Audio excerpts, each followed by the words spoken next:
আমার হাজবেন্ড রুটি পছন্দ করে, এজন্য হচ্ছে ওর জন্য কতগুলো রুটি বানিয়ে রাখছি। এগুলো আমি ফ্রোজেন করে রাখবো, কারণ আমি তো রুটি খেতে পছন্দ করি না, আর সে হচ্ছে ব্রেকফাস্টে রুটি ছাড়া থাকতেই পারে না।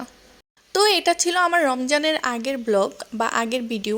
তো আমার শরীর অসুস্থ থাকার কারণে দেখা যায় যে আমি রেগুলার ভিডিও আপলোড দিতে পারতেছি না, আর আমার ভিডিওগুলোও শেষ হচ্ছে না। তো যাই হোক, বিকালবেলা ও হচ্ছে পেঁয়াজু নিয়ে আসছিল, তো পেঁয়াজু খেয়ে নিচ্ছি, আর এই পেঁয়াজুটা অনেক মজা। আর পাশের বাসার ভাবি হচ্ছে নুডলস দিয়ে গেছিল, নুডলসটাও অনেক মজা হয়েছিল। তো ভাবি হচ্ছে মাঝে মাঝে এরকম নাস্তা দিয়ে যায়, কিন্তু বিষয়টা হচ্ছে আমি বিকালবেলা নাস্তা বানাতেও পারি না আর ভাবিকেও দিতেও পারি না। তারপর আমি আর আমার স্বামী মজা করে খেয়ে নিলাম নুডলস। তো এটা ছিল সন্ধ্যার দিকের ভিডিও। তো রাতের বেলা হচ্ছে রান্না বান্না করব, রাতের খাবার খেতে হবে। তো রাতের খাবারের জন্য কি রান্না করব বুঝতে পারতেছিলাম না। তারপর ভাবলাম যে ডিম আর হচ্ছে আলু দিয়ে একটা তরকারি রান্না করে ফেলি, যেটাকে অনেকে বলে আলুর ঘাটি। তো যাই হোক, যে ঘাটি হোক না কেন, তরকারিটা কিন্তু অনেক মজা, মানে খেতে অনেক মজা লাগে। তারপর আমি সুন্দর করে পেঁয়াজ ভেজে নিচ্ছি। আর এই তরকারিটাতে বা হচ্ছে এই ডাল বা আলুর ডাল বা আলুর ঘাটি, এটাতে কিন্তু আদা রসুন তারপর হচ্ছে সব ধরনের মশলাই ইউজ করা লাগে, তাহলে এটা খেতে অনেক বেশি মজা হয়। তারপর আমি সুন্দর করে আদা বাটা রসুন বাটা দিয়ে দিলাম।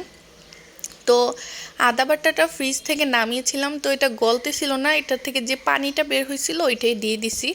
আমার লেট হয়ে যাচ্ছিল, আমরা রাতের বেলা খাবার খাবো, তো আদা হচ্ছে গলতেছিল না, যার কারণে পানি দিয়ে আদার কাজ সেরে নিলাম।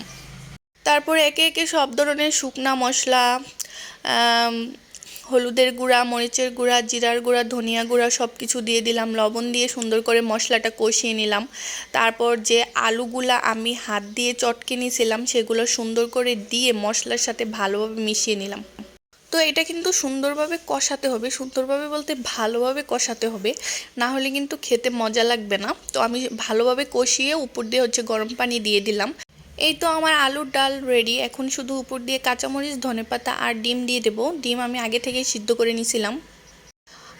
অনেকে হচ্ছে ডিম ভেজে এটাতে ইউজ করে, কিন্তু আমার ওই দিন কেন জানি হচ্ছে সিদ্ধ ডিম খেতে অনেক বেশি ইচ্ছা করতেছিল, তাই সিদ্ধ ডিম দিয়ে দিলাম। তারপর উপর থেকে অনেক বেশি করে ধনেপাতা দিলাম, কারণ তরকারিতে অনেক বেশি পরিমাণে ধনেপাতা ইউজ না করলে আমার কাছে মনে হয় যেন তরকারিতে খুব ইম্পর্ট্যান্ট একটা জিনিস দেওয়া বাদ রয়ে গেছে। তো ধনেপাতার দিন তো শেষ হয়ে যাচ্ছে, শেষ হয়ে যাচ্ছে বলতে শেষ হয়ে গেছে। এখন কি করব আমি বুঝতে পারতেছি না, এখন তরকারিতে আমি ধনেপাতা কোথা থেকে দিব। তো যাই হোক, কোনো ব্যাপার না, আমাদের রাতের খাবার রেডি। এখন হচ্ছে সিম সিদ্ধ করে নিব, সিম দিয়ে ভর্তা বানাবো। এই তো আজকে এটাই ছিল আমাদের রাতের খাবার, আলুর ডাল আর সিমের ভর্তা। তো আজকে আমার এই ভিডিওটি কেমন লেগেছে অবশ্যই কিন্তু কমেন্ট করে জানাবেন। সবাই ভালো থাকবেন, টাটা বাই বাই, আল্লাহ হাফিজ।